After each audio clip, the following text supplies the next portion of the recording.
अवस्थामा पनि हुन सक्छन्। त्यसका लागि मेडिकल फर्स्ट रेस्पोन्डर टिमले प्राथमिक उपचार कार्य गर्नेछ। हामी यहाँ देख्न सक्छौँ कार्यक्रम स्थलको बायाँतर्फ र्याफ्टबाट मेडिकल फर्स्ट रेस्पोन्डर टिमले हराएका व्यक्तिलाई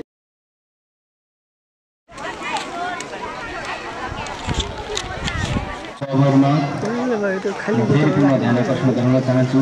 यहाँ हाम्रो अगाडि देखिएको खाली बोरा प्लास्टिकका बोतलहरू भरेर मुख बाँधी बनाइएको फ्लोटिङ डिभाइस, खाली बोरामा प्लास्टिकका बोतलहरू राखी बनाइएको लाइफ ज्याकेट, त्यस्तै प्लास्टिकका बोतलहरू मात्रै प्रयोग गरी बनाइएको फ्लोटिङ डिभाइस, त्यस्तै म्याट्रेसको प्रयोग गरी फ्लोटिङ डिभाइस र ती लाइफ बोयहरूको प्रयोग गरी पानीमा तैरिएको नमुना प्रदर्शन भइरहेको छ। आदरणीय महानुभावहरू, हेर्दा सामान्य लाग्न सक्ने यस्ता चिज वस्तुहरूले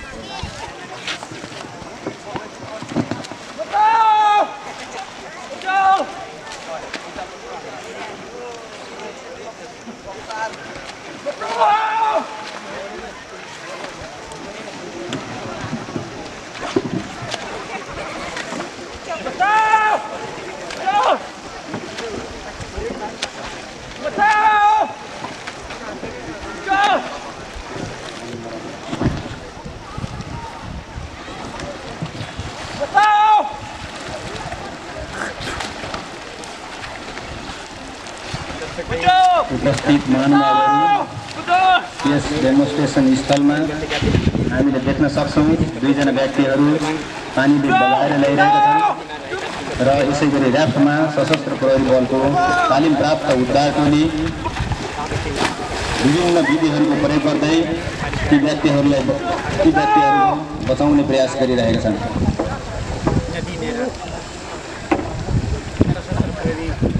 उद्धारकर्ताहरूले आफूले सिकेका विभिन्न ज्ञान सिपहरूको प्रयोग गर्दै ती बगाइरहेका व्यक्तिहरूको उद्धार गरिसकेको हामी देख्न सक्छौँ।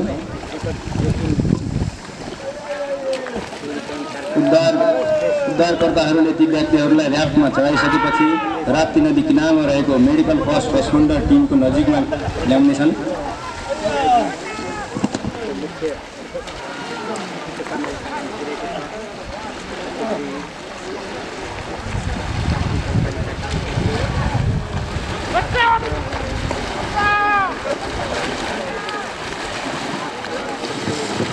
फर्स्ट रेस्पोन्डर टिम तयारी अवस्थामा रहेको छ र निजहरूको लागि प्राथमिक उपचार दिनुका साथै थप उपचारका लागि विभिन्न अस्पतालहरूमा पठाउनका लागि तयारी अवस्थामा रहेका छन्।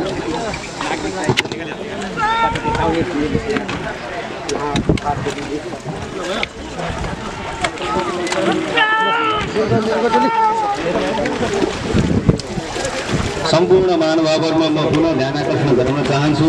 यसै गरी विभिन्न व्यक्तिहरू अझै बढ्दै आइरहेको हामी देख्न सक्छौँ र त्यसका लागि हामीले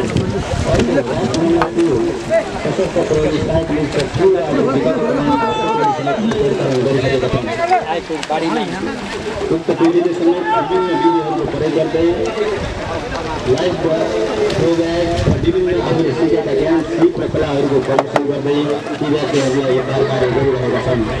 साथै राप्ती नदी किनारमा प्राथमिक उपचार कार्यक्रम भइरहेको बेलामा अवगत गराउन चाहन्छु।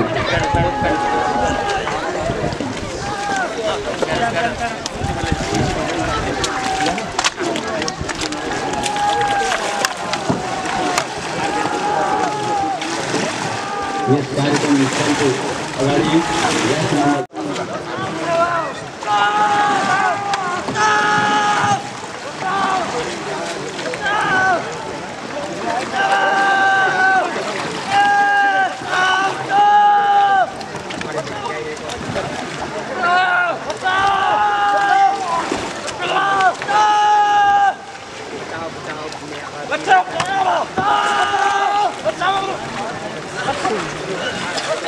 क्यों?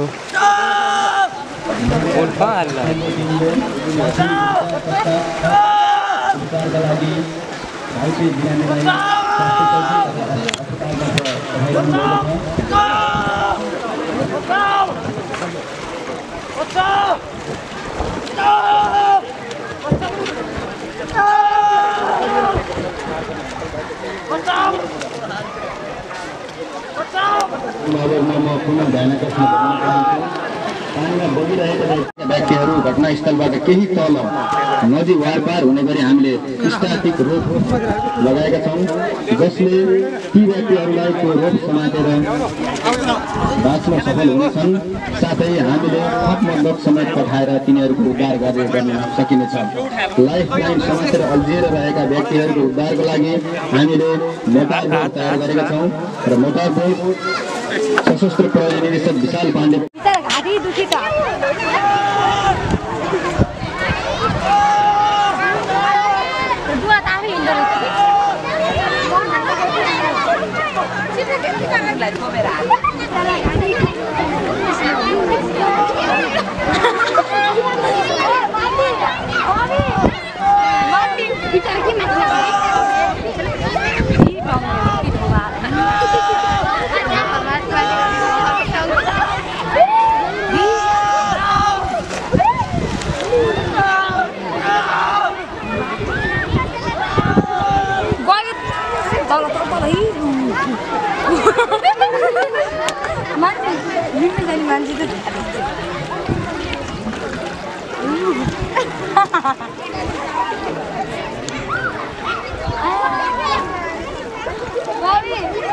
बोला छ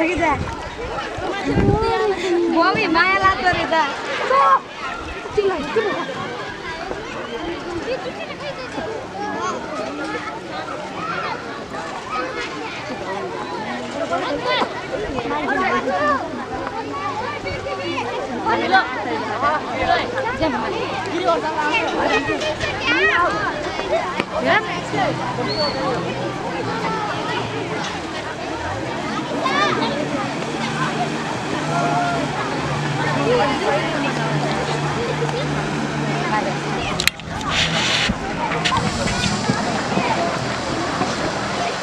मोटार बोटद्वारा उद्धार गरी किनारमा ल्याइएका तयारी अवस्थामा मेडिकल फर्स्ट रेस्पोन्डर टिम हामीले देख्न सक्छौँ।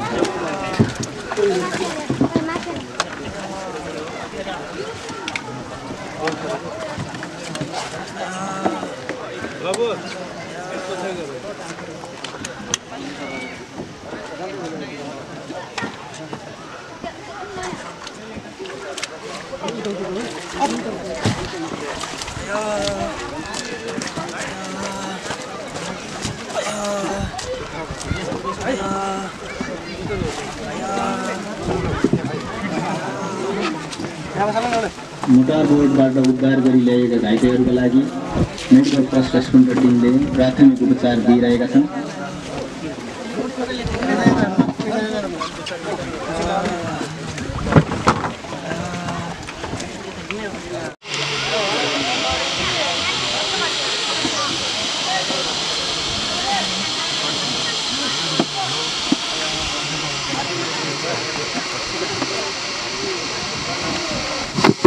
मेडिकल फर्स्ट रेस्पोन्डर टिमले पानीमा डुबेर घाइते भएका व्यक्तिहरूको श्वास प्रश्वास र पल्स चेक गरी प्राथमिक उपचार दिई थप उपचारका लागि स्वास्थ्य चौकीतर्फ अथवा अस्पतालतर्फ लैजाने तयारी गरिरहेका छन्।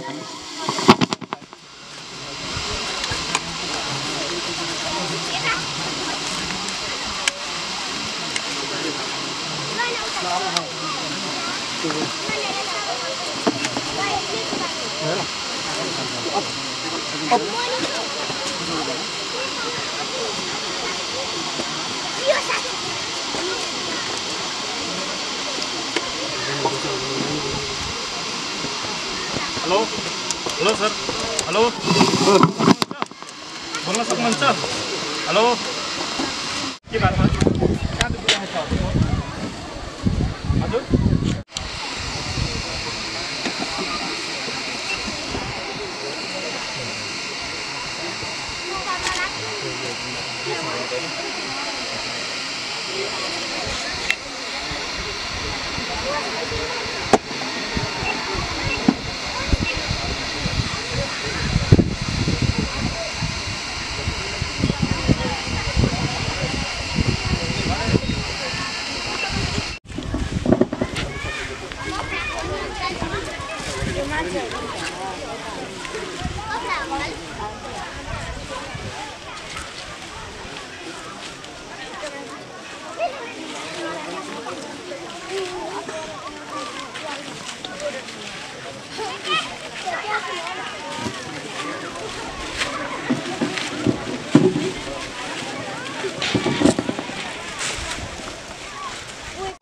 हराइरहेका व्यक्तिको खोजीका लागि गोताखोर टोली पानीमुनि गइरहेको हामी देख्न सक्छौं।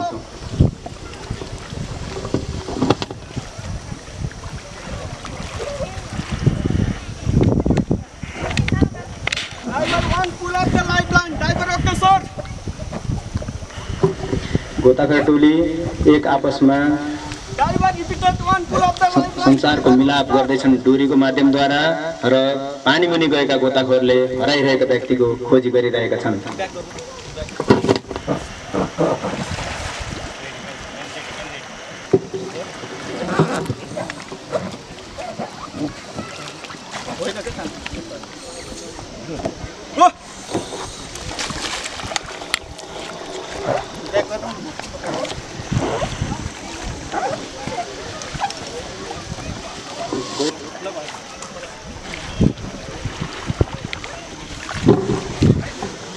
गोताखोर टोली पुनः पानीमुनि परिचालन भइसकेका छन् र पुनः खोज्नका लागि हराइरहेका व्यक्तिको खोजी कार्य भइरहेको छ।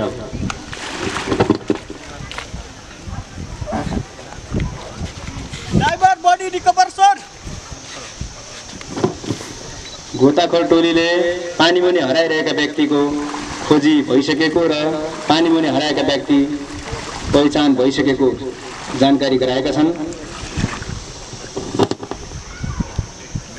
यस स्थानमा गहिरो स्थान नभए पनि हाम्रो यो गोताखोर टोलीले 80 फिटसम्म तल गएर खोजी कार्यहरू गर्न सक्छन् र यी दक्ष जनशक्तिहरू नेपालमा सबैभन्दा पहिले बङ्गलादेशमा तालिम प्राप्त भएर सशस्त्र प्रहरी बलमा रहेका गोताखोरका विशेषज्ञ टोली रहेको म जानकारी गराउन चाहन्छु।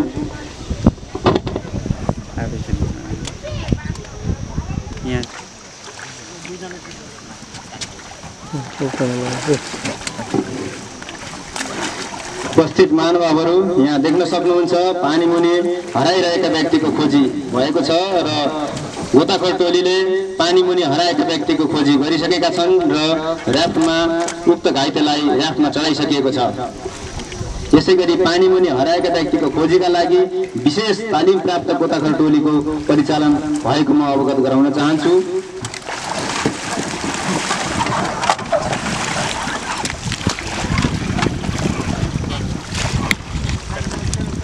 उक्त हराएका व्यक्तिको खोजी भइसके पश्चात गोताखोर टोलीले हराएका व्यक्तिलाई राप्ती नदी किनारमा लिएर आउँदैछन्।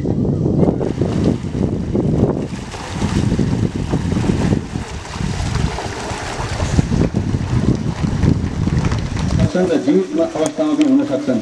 त्यसका लागि मेडिकल फर्स्ट रेस्पोन्डर टिमले प्राथमिक उपचार कार्य गर्नेछ।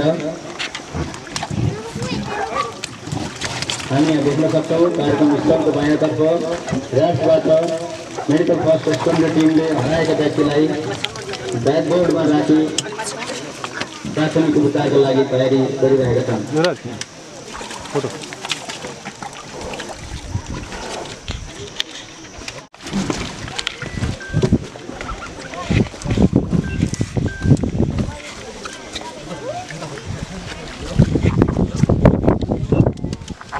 उक्त व्यक्ति जीवितै हुन सक्ने सम्भावनालाई ध्यानमा राखी मेडिकल फर्स्ट रेस्पोन्डर टोलीले निजको प्रारम्भिक चेक जाँच गर्दा उक्त व्यक्तिको स्पन्दन र श्वास प्रश्वास फेला नपरेको हुँदा तत्काल सीपीआर प्रदान गर्ने कार्य भइरहेको छ।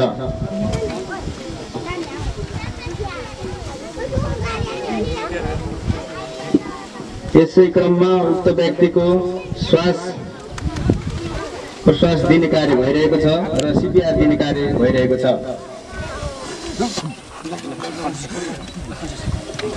यसै क्रममा उक्त व्यक्तिको श्वास फेरेको संकेत प्राप्त भएकाले थप उपचारका लागि अस्पतालतर्फ लैजाने तयारी गरिँदैछ।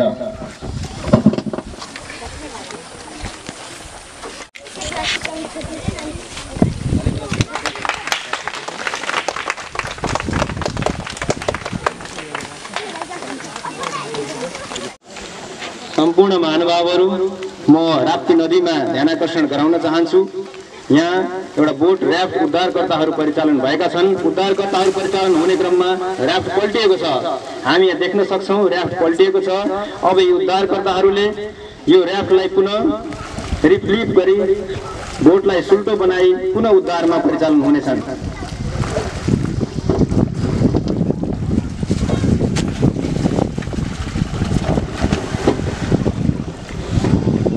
यसरी भेलमा छालमा पल्टिएको र्याफ्टलाई रिफ्लिप गरी सुल्टो बनाई उद्धारमा खटिन जानेको खण्डमा मात्र उद्धार कार्य सम्भव हुन्छ। यो कौशल यहाँ प्रस्तुत भइरहेको छ।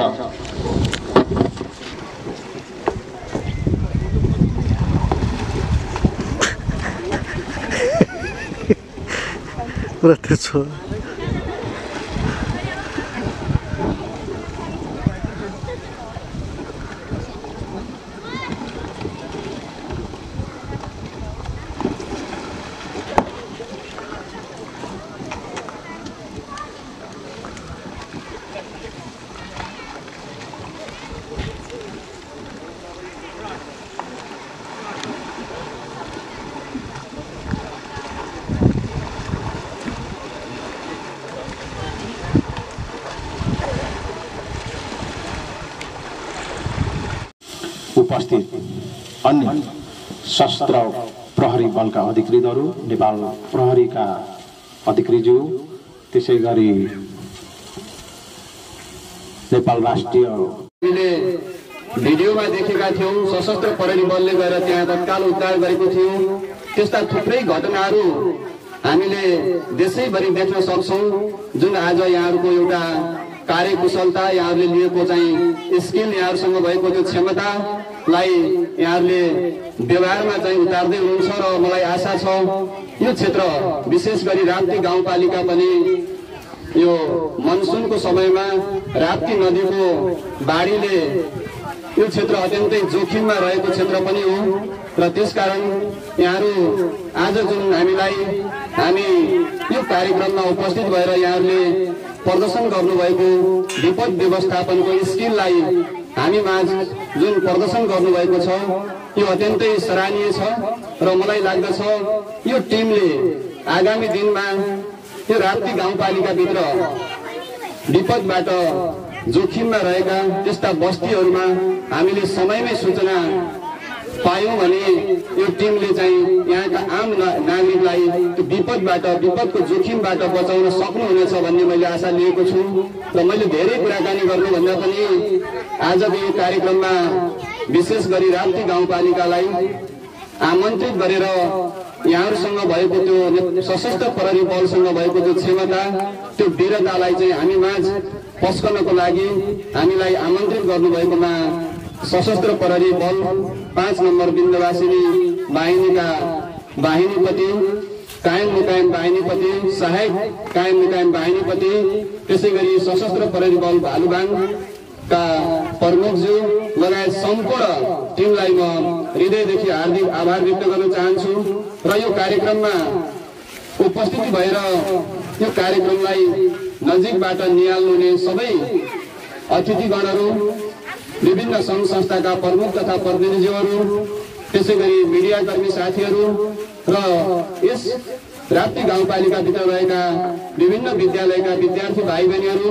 जसले विपदमा कसरी जनताको जीव धनको सुरक्षा गर्न सक्दो रहेछ सशस्त्र प्रहरी बलले भन्ने कुरा चाहिँ जुन नजिकबाट निहाल्नु भएको छ, यहाँहरू सबैलाई म हृदयदेखि हार्दिक धन्यवाद ज्ञापन गर्दै यहाँका नागरिकको जनधनको सुरक्षाको निम्ति सशस्त्र प्रहरी बल र नेपाल प्रहरी सबैसँग सँगै रहेर हातेमालो गर्दै यस गाउँपालिकाभित्र पर्ने त्यसको विपदमा स्थानीय सरकार यहाँहरूसँग आफ्नो अमूल्य समय, आफ्नो कार्यव्यस्तताका बावजुद पनि उपस्थित भई हामी सबैलाई एउटा हौसला, प्रेरणा, मनोबल बढाइदिने कार्य गर्नुभएकोमा यहाँ ड्यासमा आसीन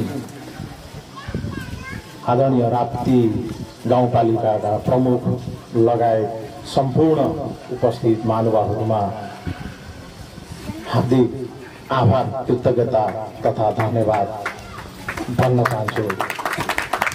यहाँहरू सबैलाई म नमन गर्न चाहन्छु। यहाँहरूको उपस्थिति नै हाम्रो लागि अमूल्य छ। यहाँहरूले दिनुभएको माया, साथ नै त्यो हाम्रो लागि एउटा ठुलो ऊर्जा हुन्छ। सशस्त्र प्रहरी बल नेपालमा कार्यरत सम्पूर्ण राष्ट्र सेवक सशस्त्र प्रहरी कर्मचारीहरू 24 घण्टा चाहिँ सुरक्षा सेवामा तैनात छन्। त्यसमध्ये पनि यो मनसुनजन्य विपदको बेलामा र त्यसमा पनि मुख्यतः यो बाढीको अवस्थामा हामी कसरी हामीले चाहिँ विपदमा परेका प्रकोपमा परेका पीडितहरूलाई प्रभावितहरूलाई तत्कालै अन द स्पट रेस्पोन्स गर्न सकिन्छ भन्ने हिसाबले चाहिँ हामीले यो एउटा अभ्यास सञ्चालन गरेका छौँ। यसमा सहभागी हुनुहुने यो अभ्यासलाई यो ऊर्जालाई यहाँ सञ्चालन गर्नुहुने डीएसपी साहब इन्स्पेक्टर साहब लगायत जुनियर अधिकारी बिल्लाधर जवान सहभागी सबै सशस्त्र प्रहरी बलका राष्ट्रिय सेवा कर्मचारीहरूलाई विशेष धन्यवाद भन्न चाहन्छु। तपाईहरूले जुन लगनशीलका साथ उच्च मनोबलका साथ आज जुन किसिमको यो एउटा अभ्यासमा एउटा आफ्नो ऊर्जा प्रतिभा कला कौशल प्रस्तुत गर्नुभएको छ त्यो सदैव कायम रहोस् र आगामी दिनमा पनि अब मनसुनको यो सुरुवात पनि भइसकेको हुनाले यी र यस्ता प्रकृतिका प्रकोपहरू विपदका अवस्थाहरू आउन सक्छन्। अब मौसम पूर्वानुमान अनुसार यसपटक पनि यो मनसुन अथवा बर्खा मौसममा अपेक्षाकृत बढी नै वर्षाको सम्भावना छ। त्यसमध्येमा पनि लुम्बिनी प्रदेश पनि बढी नै वर्षा हुने सक्ने यो एरिया पनि परेको हुनाले त्यो अवस्थामा तपाईँ हामी सबै रेस्पोन्सको लागि विपदको रेस्पोन्सको लागि तयारी अवस्थामा रहनुपर्ने हुन्छ। रहि पनि रहेछौँ, सदैव रहन्छौँ। म यहाँ उपस्थित सम्पूर्ण चाहिँ यहाँ हाम्रो पालिका प्रमुखज्यू लगायत सम्पूर्ण चाहिँ महानुभावहरूमा चाहिँ म यो व्यक्त गर्न चाहन्छु। यो अवसरमा प्रण गर्न चाहन्छु कि हामी सशस्त्र प्रहरी बल नेपालका कर्मचारी लगायत सम्पूर्ण युद्ध कार्यमा खटिने अन्य सुरक्षा निकाय र सम्बद्ध अरू चाहिँ स्टेक होल्डर सरोकारवालाहरू सबै हामी तयारी अवस्थामा छौँ। यसको हामीले चरण चरणमा जिल्ला स्तरमा प्रदेश स्तरमा हाम्रा यसका चाहिँ बैठकहरू तयारीमा के यसको तयारी पूर्व तयारी के गर्ने भन्ने कुराहरू रेस्पोन्सको लागि हामी कसरी के हिसाबले चाहिँ अगाडि बढ्ने कम्बाइन्डली कलेक्टिभली हामी कसरी जाने तीनवटै सुरक्षा निकायहरू त्यसमा फेरि अन्य रेड क्रस लगायत अन्य सङ्घ संस्थाहरू अन्य विभिन्न चाहिँ पक्षहरू हुन्छन् ती सबैको चाहिँ सामूहिक एउटा चाहिँ क्लस्टरहरू बनाएर चाहिँ हामी अगाडि बढ्ने भन्ने कुराहरू पनि तयारी भइसकेको छ। प्रदेश स्तर र स्थानीय स्तर प्लस हाम्रो जिल्ला स्तरहरूमा त्यो भइ नै राखेको छ, ठाउँ ठाउँमा भइरहेको छ, भइसकेको छ।